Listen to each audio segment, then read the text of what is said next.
expelled from Nicaragua.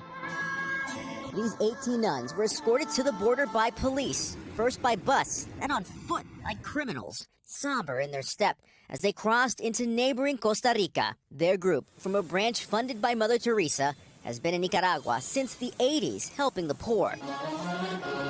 But for Daniel Ortega, the country's controversial leader, they were a threat. Last month, he stripped the organization of its legal status, accused of breaking the country's strict laws that regulate nonprofits. It's not just a church, right? I mean, you have other NGOs that have been stripped of their legal status over the last several years. What's the number up to now?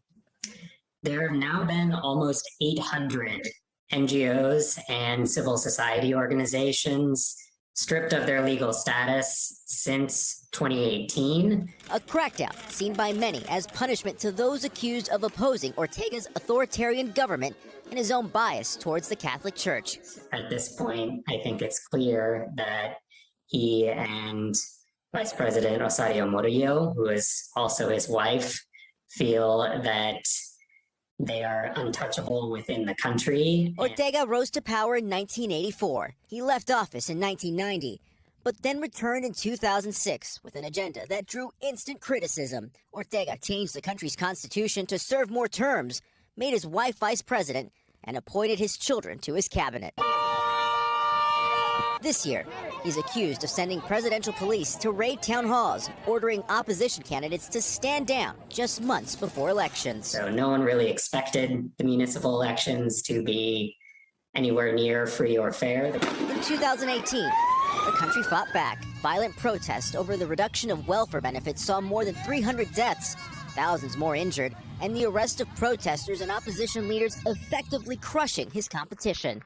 Tactics seen again during this past November when he ran unopposed, locking up candidates who plan to run against him and silencing the media. Candidate Juan Sebastián Chamorro recording this chilling video message before being taken by police. Si están viendo este video es porque he sido incomunicado o capturado. With the world watching, support for the nuns is growing. And what message does that send to the world? That Nicaragua is a country that lives at the whims of Ortega and Murillo, of the ruling couple.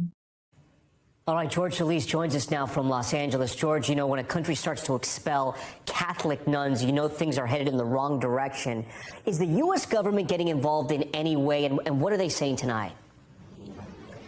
Yeah, Tom, Secretary of State Antony Blinken has called for the release of more than 180 political prisoners, as well as sanctions against the government. Now, many fear what's happening in Nicaragua is part of a deepening authoritarianism in Central America and around the world, with serious implications for the economy in and around the Americas.